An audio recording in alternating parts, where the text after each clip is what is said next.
Hello everyone, welcome in my YouTube channel Maths with Manvi. I hope guys you are enjoying my sessions and stay safe at your home. So today I'm going to be start a new chapter of 9th standard maths, which is lines and angles.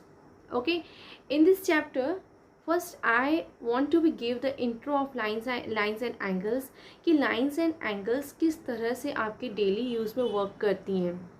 Okay, so just think, I just give you an example of a hut. just think आपको एक school project के लिए एक हट create करनी है with the help of sticks. Okay, so एक hut को क्रिएट करने के लिए आपने किस तरह से स्टिक्स को अरेंज किया है. ओके, आप देखिए दिस इज़ अ हट. इस हट में on the basis of sticks हमने किस तरह से एक पैरेलल प्लेस पे हमने एक टेबल को क्रिएट किया है. ओके, कैसे हमने स्टिक्स को स्टैंड करके उस पर पैरेलल 3 स्टिक्स अरेंज की है to create a table. Okay, and also आप जस्ट लुक हियर. इसमें देखिए किस तरह से एक हट को शेप देने के लिए हमने स्टिक को स्लैंटिंग लाइन्स के बेस पे पैरेलल अरेंज किया है and then just create an angle. Okay, they just create an angle, this one. कहने का मतलब है कि एक छोटी सी हट को क्रिएट करने के लिए आपको स्टिक्स को इस तरह से अरेंज करना पड़ा ताकि वो एक तरह तरह के शेप्स क्रिएट कर रही हैं. तो यू जस्ट थिंक कि एक सिंपल हट को क्रिएट करने के लिए हमें लाइंस और एंगल्स का नॉलेज होना चाहिए. तो उसी तरह से लाइफ में बड़े बड़े प्रोजेक्ट को क्रिएट करने के लिए लाइंस एंड एंगल्स किस तरह से आपको काम आती हैं. ओके, ये हट just an example for you कि एक सिंपल सी हट का क्रिएशन आपको लाइन से एंगल्स के बारे में इतना नॉलेज देता है. तो यू जस्ट थिंक जब आप लाइफ में बड़े प्रोजेक्ट्स क्रिएट करोगे तो ये लाइंस और एंगल्स किस तरह से आपके काम आएंगी. Okay guys, so now look this bridge.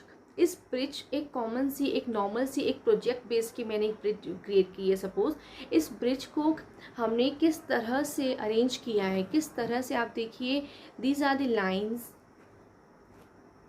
Okay, these are the lines, horizontal vertical lines. इन लाइंस की वजह से आप ध्यान से देखिए किस तरह से ये एक एंगल्स क्रिएट करें. देखिए this one, this one, this one, this one, this one, and angles create कर रही हैं. मतलब कहने का मतलब है कि ये लाइंस के बेस पे हॉरिजेंटल वर्टिकल लाइंस किस तरह से एंगल्स का क्रिएट कर रही हैं. तो you just think just a simple example of for a project. तो किस तरह से लाइंस और एंगल्स आपके आने वाले टाइम में आपको किस तरह से आपके बड़े बड़े लाइफ के प्रोजेक्ट्स में किस तरह से आपको काम आएंगे. ओके गाइज, सो इसके लिए हम क्या करेंगे. First of all I just want to give the knowledge of basic terms of this chapter first. Okay guys, so in this session we will discuss about the basic terms of lines and angles.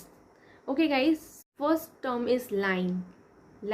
इसके base पर ही पूरा chapter depend करता है. Okay, so line क्या होती है. Line is a collection of infinite numbers of points. Line क्या होते हैं, अनगिनत नंबर ऑफ छोटे छोटे जो पॉइंट्स होते हैं, अनगिनत नंबर्स का कलेक्शन होता है. Just think you have a lots of points in a straight line. तो आप इससे एक लाइन क्रिएट करते हो, बट क्या है, ये लाइन की का कोई एंडिंग पॉइंट नहीं होता है, कोई स्टार्टिंग पॉइंट नहीं होता है. ये दोनों ही डायरेक्शन से कितनी भी आगे जा सकती हैं, कहीं से भी बढ़ सकती हैं. ओके, कहने का मतलब ये है कि इनका कोई एंडिंग पॉइंट नहीं होती, इसकी कोई फिक्स मेजरमेंट नहीं होती कि इसका ये कहाँ तक जाएगी.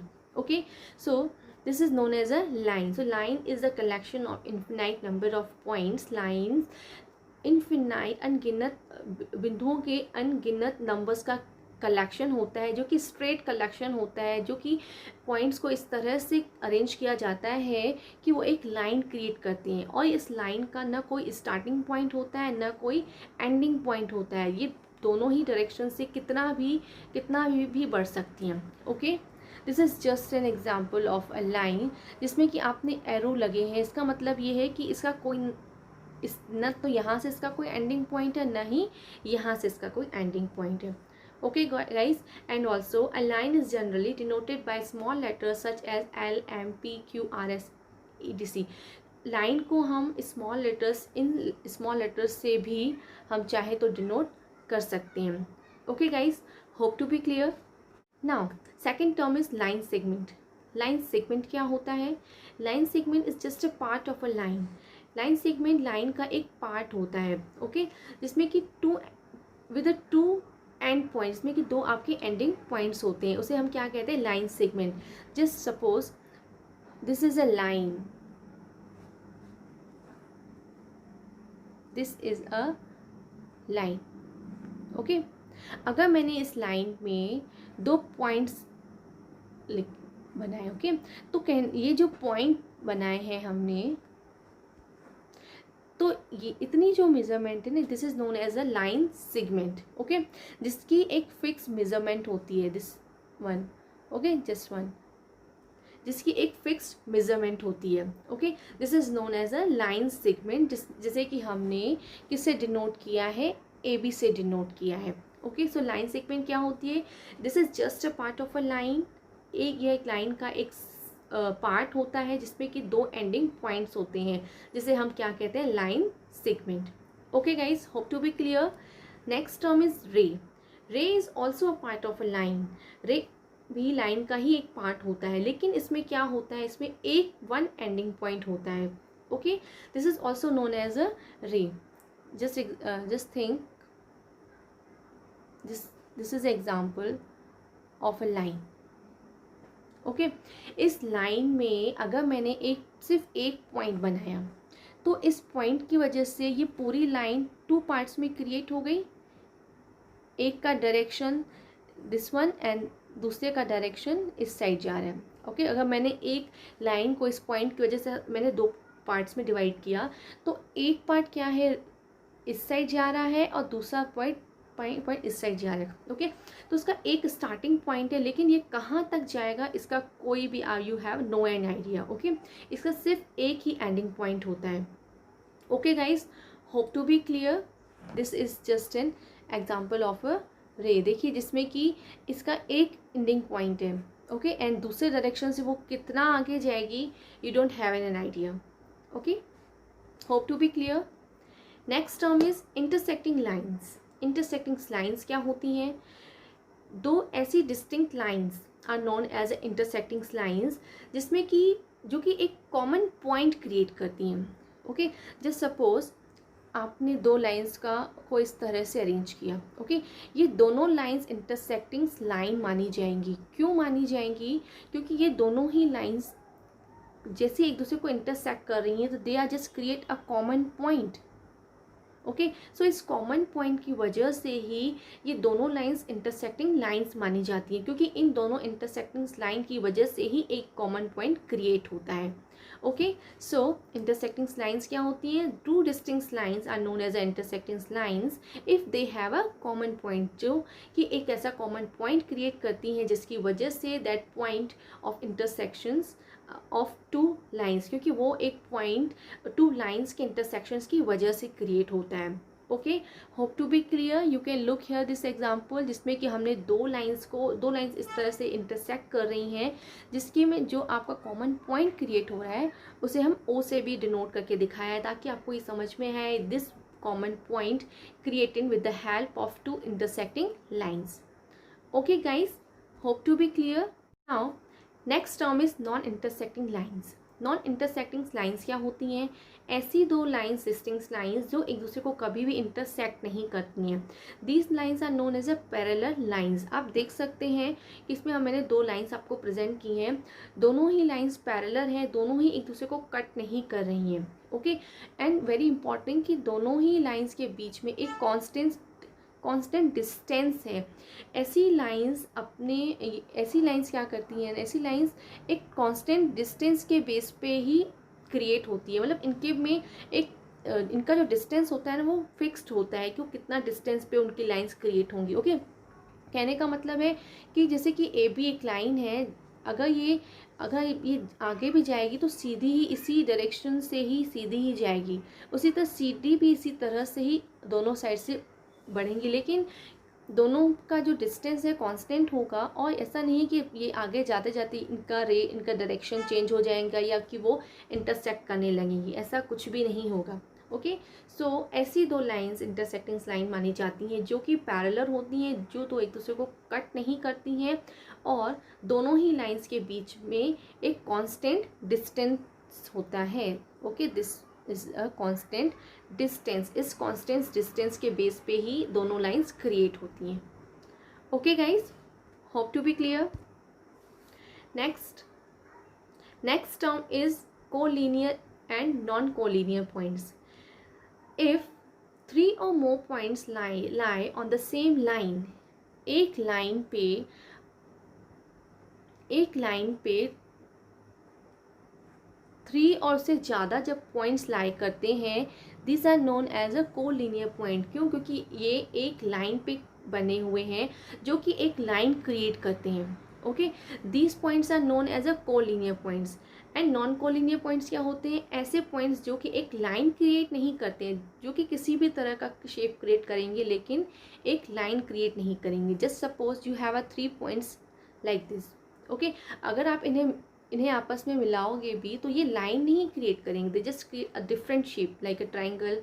Okay, so these points are known as a non collinear points. Hope to be clear guys. To the next term of this chapter which is angle. Angles क्या होते हैं? An angle is the union of two non collinear ray with a common initial point. Angle का creation क्या होता है? Angle एक ऐसा form होता है जो कि दो ऐसी रेज जो कि एक लाइन पे नहीं होती हैं। ओके, उन दो रेज के बेस पर हमारा एक एंगल क्रिएट होता है। जस्ट सपोज आपके पास एक रे है, दिस वन। ओके, और एक रेस से जा रही है। देखिए, दोनों ही रे एक लाइन पे क्रिएट नहीं हो रही हैं, दोनों ही रेस का क्रिएशन डिफरेंट है, लेकिन दोनों ही रे का एक ही पॉइंट, दिस वन इज इस पॉइंट से ही ये एक रे गई और इसी पॉइंट से दूसरी रे गई। ओके, तो इसकी वजह से जो क्रिएशन, जो फॉर्म बना आपका, this is known as a angle. Okay, this is known as a angle. So the two rays forming an angle, दो रेज एक एंगल को प्रेजेंट करती हैं, are known as arms.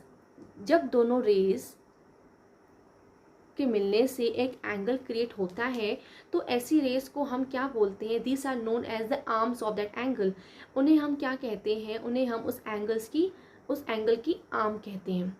Okay guys, and the common initial point, जिस initial point से वो angle create होता है, जिस इनिशियल पॉइंट से हमारी दोनों रेस जाती हैं, ओके, जिस इनिशियल पॉइंट से हमारी दोनों रेस जाती हैं, ओके, वो एक एंगल क्रिएट करती हैं। और जो इनिशियल पॉइंट आपका होता है वो क्या कहलाता है? This is point is known as a vertex of that angle. वो उस एंगल की वर्टेक्स मानी जाती है। Okay guys, hope to be clear. You can look here, this is an angle. Okay, so इस एंगल को मैं आपको फिर से यहाँ प्रेजेंट करके दिखा रही हूँ, BAC। ओके, सो इस एंगल में आपके जो दो रे हैं, AB एंड AC, ओके, ये दोनों ही रेस क्या मानी जाएंगी? This are known as the arm of this angle. इस एंगल ABC की AB और AC क्या मानी जाएंगी? आर्म्स मानी जाएंगी। और इसका एक initial point which is A, इस इनिशियल पॉइंट से ही AB रे गई और AC रे बनी। ओके, तो ये इनिशियल पॉइंट क्या माना जाएगा? ये इनिशियल पॉइंट इस एंगल की वर्टेक्स मानी जाएगी। Okay guys, hope to be clear कि आपको एंगल टर्म बहुत अच्छे से समझ में आया है। Now we will discuss about types of angle. अब हम टाइप्स ऑफ एंगल के बारे में डिस्कस करेंगे। ओके, आप देख सकते हैं हमारे पास कितने टाइप के एंगल्स हैं? 9 टाइप के एंगल हैं। अब हम इन 9 टाइप के एंगल्स को 1 बाय 1 डिस्कस करेंगे। Okay, so first is right angle. Right angle क्या होते हैं? ऐसे एंगल जिनकी मेजरमेंट क्या होती है? एग्जैक्ट 90। ओके, ऐसा एंगल राइट एंगल माना जाता है जिसकी मेजरमेंट कितनी होती है? कंप्लीट 90। ओके, ना 90 से थोड़ी ऊपर ना 90 से थोड़ी नीचे। ओके, अगर कोई भी एंगल 89 का है, या 91 का है तो आप उसे राइट एंगल नहीं बोलोगे। सिर्फ ऐसा एंगल जिसकी मेजरमेंट कंप्लीट 90 की होगी, this angle is known as a right angle. Okay guys, hope to be clear. Next angle is acute angle. Acute angle क्या होते हैं? ऐसे एंगल जिनकी मेजरमेंट क्या होती है, less than the measure of right angle, जिसकी मेजरमेंट 90 से कम होती है, that angle is known as a acute angle. You can look here, you can look this angle, this angle. Okay, इस एंगल की मेजरमेंट 90 से कम है, तो ऐसे एंगल को हम क्या बोलेंगे? Acute angle. Okay guys, hope to be clear. Angle is obtuse angle. Obtuse angle क्या होते हैं? ऐसे एंगल जिनकी मेजरमेंट 90 से ज़्यादा होती है लेकिन 180 से कम होती है, ऐसे एंगल को हम क्या कहते हैं? Obtuse angle. Okay, you can look here this angle. जब हम इस एंगल को मेज़र करेंगे, दिस एंगल्स की मेजरमेंट 90 से ज़्यादा होगी लेकिन 180 से कम होगी, तो ऐसे एंगल को हम क्या बोलेंगे? Known as a obtuse angle. Okay, hope to be clear. Next term is straight angle. Straight angle क्या होते हैं? ऐसे एंगल जिनकी मेजरमेंट कंप्लीट 180 की होती है।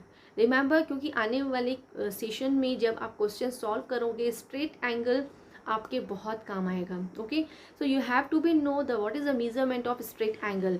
स्ट्रेट एंगल ऐसे एंगल जिनकी मेजरमेंट 180 डिग्री होती है। ओके, ऐसे एंगल को हम क्या कहते हैं? Straight angle. जैसे कि if two rays form in an angle opposite, they form a straight angle. देखिए, मेरे पास एक पॉइंट है। ओके, इस पॉइंट से एक रे इधर गई और इसी पॉइंट से एक रे इधर गई। ओके, सो द इस पॉइंट की वजह से ये जो कंप्लीट आपकी लाइन क्रिएट हुई, ओके, जिसे आप कोई भी नाम दे सकते हो, इस कंप्लीट जो लाइन क्रिएट हुई, तो एक this is just a straight line, तो ये एक स्ट्रेट एंगल क्रिएट करती हैं। तो इस स्ट्रेट एंगल की मेजरमेंट कितनी होती है? 180। Okay, hope to be clear. I again repeat it. An angle is एक ऐसा एंगल जिसकी मेजरमेंट 180 डिग्री होती है, उसे हम स्ट्रेट एंगल कहते हैं। ऐसा एंगल जिसको कि हम जब क्रिएट करते हैं, वो दो रेज जो अपोजिट डायरेक्शन में जाती हैं और क्रिएट अ स्ट्रेट लाइन। इस पॉइंट से हमने एक रे इस तरफ गई और एक रे इस तरफ गई।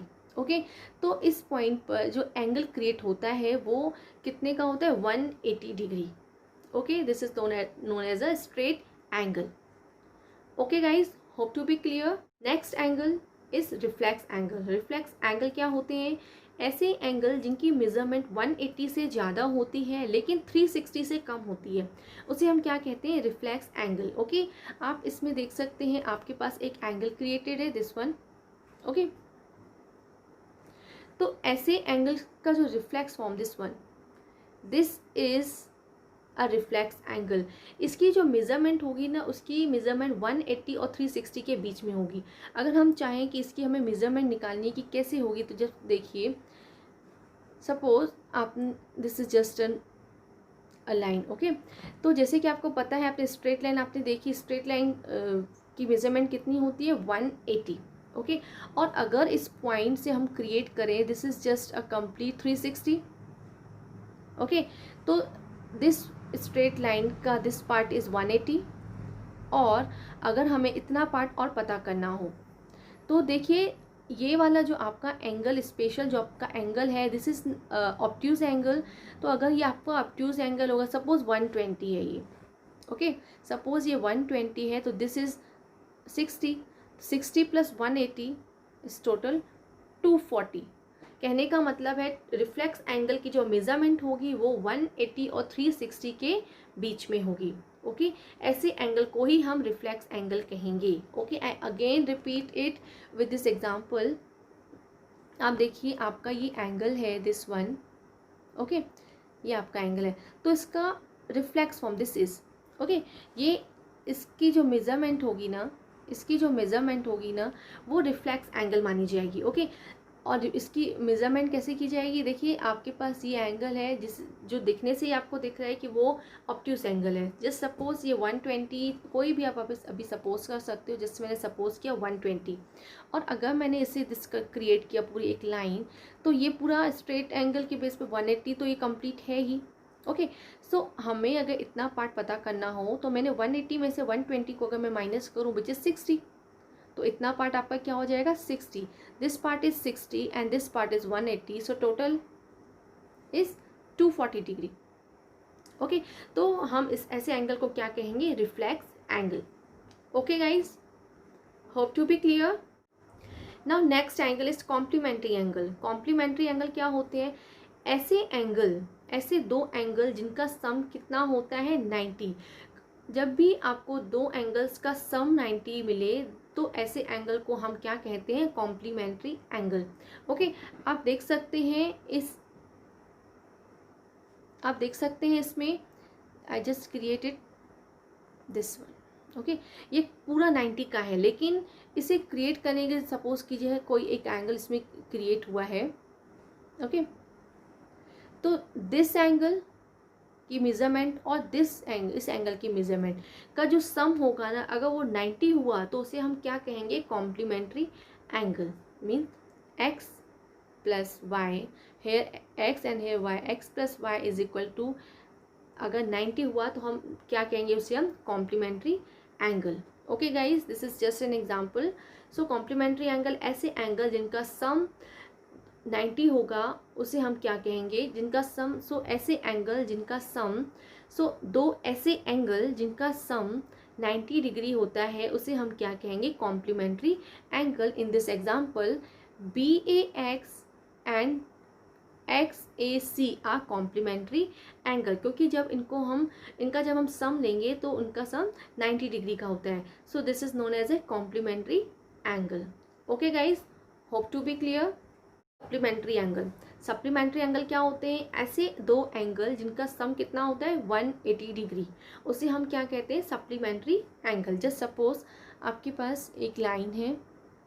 ओके, और आपको पता है स्ट्रेट एंगल क्या होता है, जो एक लाइन पे क्रिएट होता है. दो अपोजिट रेज जब एक ही लाइन पे एक स्ट्रेट लाइन क्रिएट करते हैं तो उस पर कौन सा एंगल क्रिएट होता है, स्ट्रेट एंगल, जिसकी मेजरमेंट कितनी होती है 180. ओके, अब अगर इस पॉइंट से मैंने कोई एक रे क्रिएट की. ओके, तो इस रे की वजह से आपके दो एंगल क्रिएट हुए, this one and this one. Okay, अगर इन दोनों का सम 180 होता है तो उसे हम क्या कहेंगे, this is known as a supplementary angle. Okay guys, hope to be clear. Now next angle is adjacent angle. Adjacent angle क्या होते हैं, ऐसे एंगल्स को हम एडजेसेंट एंगल कहते हैं जिनमें की सेम वर्टेक्स होती है, जिनमें की एक कॉमन आर्म होती है, और जिसमें कि क्या होती है, जो अननोन आर्म्स होती हैं वो कॉमन आर्म्स के आइदर साइड्स पे होती हैं. ओके, देखिए इसे हम किस तरह से समझेंगे. सपोज आपके पास एक एंगल है. Okay, BOA. ओके, इसमें ही देखिए एक और एंगल हमने एक और रह गई है which is known as a C. Okay, देखिए इसमें क्या है ना, अगर इस पूरे ही जो भी आपके दो एंगल्स इसमें क्रिएट हो रहे हैं, अगर मैं उन्हें अलग अलग आपको बना के समझाऊँ, देखिए this one. Okay, this is BOC and second is COA. Okay, इन दोनों ही एंगल्स में आप ध्यान से देखिए, इनमें सेम वर्टेक्स है, this is O. Okay, second is दोनों में ही सेम कॉमन आर्म है which is OC and OC. Okay, and दोनों ही एंगल में आप देखिए, दोनों ही में this is OC and OC, तो एक इसके ऊपर है और एक इसके नीचे, मतलब दोनों ही जो अनकॉमन आर्म्स है वो उस कॉमन आर्म्स के आइदर साइड्स पे हैं. ओके, सो ऐसे एंगल्स को हम क्या बोलते हैं, एडजेसेंट एंगल. इसका मतलब क्या है, angle COB and AOC are adjacent angle. The reason is why these are known as adjacent angle, because ऐसे एंगल को हम adjacent angle बोलते हैं जिसमें कि एक कॉमन आर्म होती है, जिसमें कि सेम वर्टेक्स होता है, और जो अननोन और जो अनकॉमन आर्म्स होती हैं वो कॉमन आर्म्स के आइदर साइड्स पे होती हैं. ऐसे एंगल को क्या कहते हैं, एडजेसेंट एंगल. इसमें आप देख सकते हैं एंगल COB और ए ओ सी दोनों ही क्या है, एडजेसेंट एंगल है। द रीज़न इज इसमें क्या है, ओ सी उसकी कॉमन आर्म है, ओके। ओ उसका सेम वर्टेक्स है जो दोनों ही एंगल में आ रहा है। और तीसरा पॉइंट क्या है, ये अनकॉमन आर्म्स ओ बी और ओ सी दोनों ही क्या है, दोनों ही ओ सी के आइदर साइड्स पे हैं, ओके। ऐसे एंगल्स को क्या कहेंगे, adjacent angles. Okay guys, hope to be clear. Next is linear pair of angles, very important because पूरे चैप्टर में आप देखोगे लीनियर पेयर्स ऑफ एंगल्स आपको कितने काम आएंगे, okay. Linear pair of angles कैसे क्या होते हैं, ऐसे पेयर्स ऑफ एंगल जिसमें कि दो एडजेसेंट एंगल्स का formation is known as a linear pair of angle, जिसमें कि क्या होता है, जो दो कॉमन आर्म्स होती हैं वो अपोजिट रे पे जाती हैं। फॉर एग्जाम्पल देखिए, this is, so just look here in this example, देखिए आपका एक पॉइंट है ओ, ओके। इससे एक अपोजिट रे ओ ए और इधर से ही एक अपोजिट रे ओ बी गई, ओके। और इस ओ पॉइंट पे आपकी एक रे इस तरह से गई है, ओके। सो इस फॉर्मेशन में आप देख सकते हैं कि इसकी वजह से ये दो एंगल क्रिएट हुए। पहली बात तो ये दो एंगल्स क्रिएट हुए, दोनों की ही ये एक कॉमन आर्म है, ओके। कॉमन आर्म है ओ सी, और जो दो अनकॉमन आर्म्स हैं दोनों ही क्या है, अपोजिट रे पे जा रही हैं, दोनों ही अपोजिट रे पे जा रही हैं और एक स्ट्रेट लाइन क्रिएट कर रही हैं, ओके। तो ऐसे पेयर्स ऑफ एंगल्स को हम क्या कहेंगे, linear pair of angle, okay. Linear pair of angles किसे कहते हैं, ऐसे एंगल्स को हम लीनियर पेयर ऑफ एंगल्स कहते हैं जिसमें कि लीनियर पेयर ऑफ एंगल्स का फॉर्मेशंस टू एडजेसेंट एंगल के बेस पे क्रिएट होता है, जो कि जिसमें कि दो जो नॉन कॉमन आर्म्स होती हैं वो अपोजिट रे पे जाती हैं और एक स्ट्रेट लाइन क्रिएट करती हैं, ओके गाइज। सो ऐसे एंगल्स को हम क्या कहेंगे, linear pair of angles, okay. Hope to be clear now. अब हम कुछ बेसिक टर्म्स को और डिस्कस करेंगे जो कि इस चैप्टर में आपको बहुत हेल्प करेंगे, okay. So first is angle bisector. Angle bisector क्या होते हैं, देखिए इसे समझने के लिए I just create an angle first, okay. ये आपका एक एंगल है बी ए सी। सपोज यहाँ से इस पॉइंट से ये एक रे गई है, ओके। सो ये एक रे इस तरह से क्रिएट हुई है जिसने कि क्या किया है ना, इस पूरे एंगल बी ए सी को टू पार्ट्स में डिवाइड कर दिया है, टू इक्वल पार्ट्स में डिवाइड कर दिया है। So this A X ray is known as the bisector of this angle, okay. A X is the bisector of angle B A C. A X क्या है, angle B A सी की एक ऐसी bisector है जिसने कि इस एंगल को दो इक्वल पार्ट्स में डिवाइड कर दिया है, ओके। जिसने कि क्या कर दिया है, angle B A X is equal to angle X A C, okay.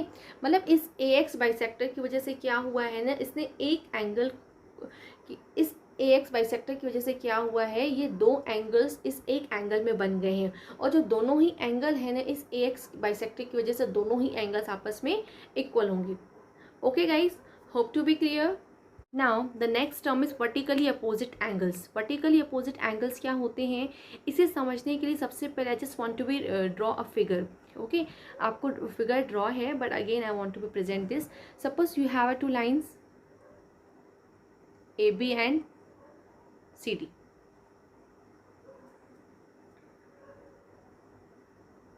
Okay. अगर मैंने इन दोनों लाइंस को इस तरह से प्रेजेंट किया जैसा आपका फिगर बना है, just like this, okay.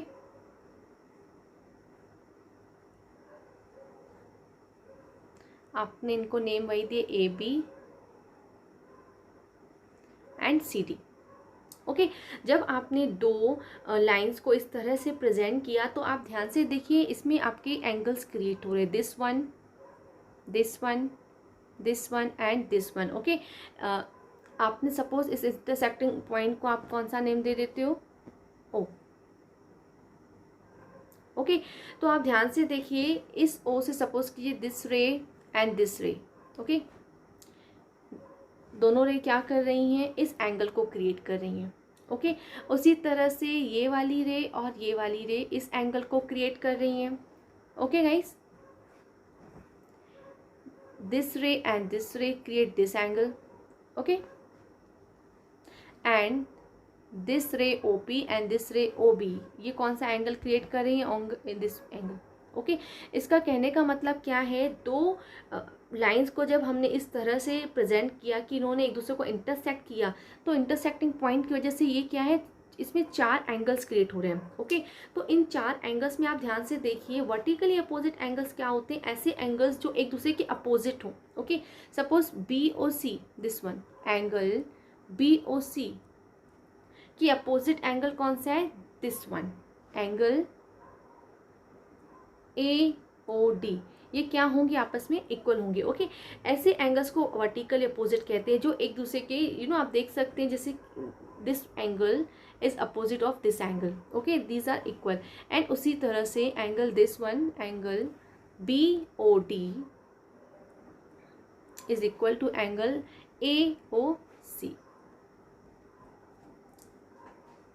Okay guys, AOC.